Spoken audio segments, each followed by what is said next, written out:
नमस्कार सर। नमस्कार जी। सर क्या नाम है आपका? राजेंद्र प्रसाद, रहने वाले वैसे यूपी के हैं। ग्राम हुआ पोस्ट मरवटिया बाबू, जिला बस्ती, उत्तर प्रदेश। सर संत रामपाल जी महाराज से नाम दीक्षा आपने कब ली? 6 जून 2013 को। सर संत रामपाल जी महाराज से नाम दीक्षा लेने से पहले आप क्या भक्ति साधनाएं करते थे? सर जी, भक्ति साधना क्या, हिंदू धर्म में जन्म होने के कारण जो पारिवारिक होते थे, इन देवी देवताओं की भक्ति करते थे। खासकर जो है माता जी की पूजा करते थे और देवी देवताओं की जो है पूजा करते थे, जो पारिवारिक घर में होता था। हमें तो जो है हानि भी महसूस हुई, क्योंकि जो है हम शारीरिक कष्ट हमारे पास बहुत ज़्यादा थे। कमर के नीचे से पैर तक जो है हमारा जो है ये उठता नहीं था, एकदम सुन्न हो जाता था। वैसे डॉक्टर तो साटिका बता रहे थे कि साटिका जो है हुआ है, और उसी के जो है नस भी कटवाते थे, जो बताते थे पैरों के, डॉक्टर से भी इलाज करवाते थे। कुछ भूत प्रेतों का भी साया था, जो उसके चक्कर में भी लॉस ही लॉस था सर जी। सर फिर संत रामपाल जी महाराज के बारे में जानकारी आपको कहाँ से हुई? सर जी, जानकारी हमें संत रामपाल जी महाराज की ऐसे मिली कि जो है यहाँ दिल्ली से हम गांव जा रहे थे, तो बस में ज्ञान गंगा नामक पुस्तक मिली थी। उस पुस्तक को पढ़ करके जो है हम संत रामपाल जी महाराज के शरण में आए हैं। सर हमने सुना है कि संत रामपाल जी महाराज से नाम दीक्षा लेने के बाद श्रद्धालुओं को बहुत सारे लाभ प्राप्त होते हैं, चाहे वो आर्थिक हो, शारीरिक हो, मानसिक हो या भौतिक हो। तो क्या आपको भी कुछ लाभ प्राप्त हुए संत रामपाल जी महाराज से नाम दीक्षा लेने के बाद?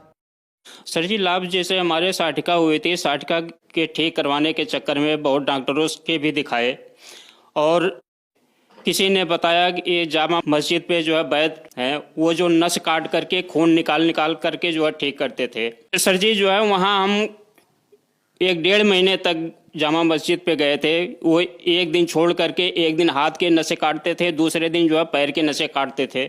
वहाँ से भी जो है हमें कोई लाभ नहीं हो पाया था, 1.5 महीना जो है जाने के बाद भी।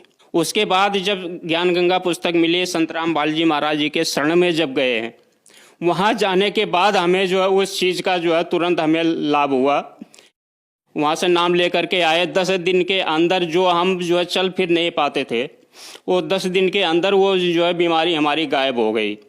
और जो घर में भी भूत प्रेतों का भी साया था कि घर में जो है कभी डिस्टर्ब हो जाते थे, दिमाग काम नहीं करता था कि हमें ड्यूटी जाना है, काम पे जाना है या क्या करना है। वो जो है हमें इधर उधर जो है बौखला के रखते थे। यहाँ से घर से निकलते थे कि हमें ड्यूटी जा रहे हैं, लेकिन हम कहीं जो है और दूसरे जगह पहुंच जाते थे। हमें नहीं पता चल पाता था कि हम ड्यूटी जा रहे हैं कि या दूसरे जगह जा रहे हैं। तो ये सारी चीज़ें संत रामपाल जी महाराज जी के शरण में आने के बाद जो है ये हमारा प्रेत बाधा का भी ठीक हुआ और रोग का भी हमारा जो है ठीक हुआ है। सर जी नशा भी करते थे, बीड़ी भी पीते थे, दारू भी पी लेते थे, कभी कभार जो है गुटखा भी खाते थे। और ये सारी नशाएं, सारी बुराइयां जो है संत रामपाल जी महाराज जी के शरण में जाने के बाद ये सारी बुराइयां जो है उसी दिन से छूट गई। बीड़ी का भी, गुटखे का भी, तंबाकू का भी। सबसे बड़ा लाभ तो सर जी जो है यही हुआ कि संत रामपाल जी महाराज जी के शरण में जाने के बाद ये सारी बुराइयां जो है, सारे विकार दूर हो गए और शारीरिक लाभ मिला, आध्यात्मिक लाभ मिला, परमात्मा का हमें पहचान हुआ। हम ब्रह्मा विष्णु महेश को जो है कोई बता देता ब्रह्मा जी भगवान है, कोई कहता विष्णु जी भगवान है, कोई जो है शंकर जी को बता, हम उसी पर आधारित थे। परमात्मा तो संत रामपाल जी महाराज जी के शरण में आने के बाद हमें पता चला कि परमात्मा कबीर साहब हैं, जिसकी भक्ति करने से हमें मोक्ष प्राप्त होगा। सर जो जन समुदाय आपको देख रहा है और वह भी किसी न किसी बीमारी से ग्रस्त है, तो क्या वो भी संत रामपाल जी महाराज से नाम दीक्षा लेने के बाद ठीक हो सकते हैं?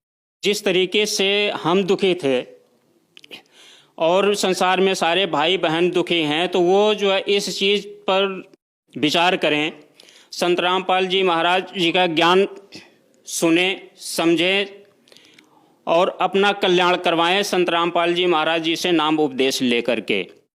सर अब एक आखिरी क्वेश्चन आपसे, संत रामपाल जी महाराज से नाम दीक्षा कैसे ले सकते हैं? चैनल पे संत रामपाल जी महाराज जी के सत्संग आते हैं, और साधना चैनल ही नहीं, श्रद्धा चैनल, ईश्वर चैनल, बाणी चैनल और भी अन्य चैनलों पे सत्संग आते हैं संत रामपाल जी महाराज के। सत्संग के दौरान जो सत्संग संत रामपाल जी महाराज का आता है, उस पे जो है पीली पट्टी चलती है, पट्टी पे जो है नंबर आते हैं सत्संग के, उस नंबरों पे जो फ़ोन करके संपर्क करें। आपको जो आप कहाँ से बोल रहे हैं आपको जो है बता दिया जाएगा। आपके नज़दीकी जो नामदान केंद्र होगा वहाँ आपको जो है बता दिया जाएगा, वहाँ से आप नाम लेकर अपना कल्याण करवाएं। धन्यवाद सर।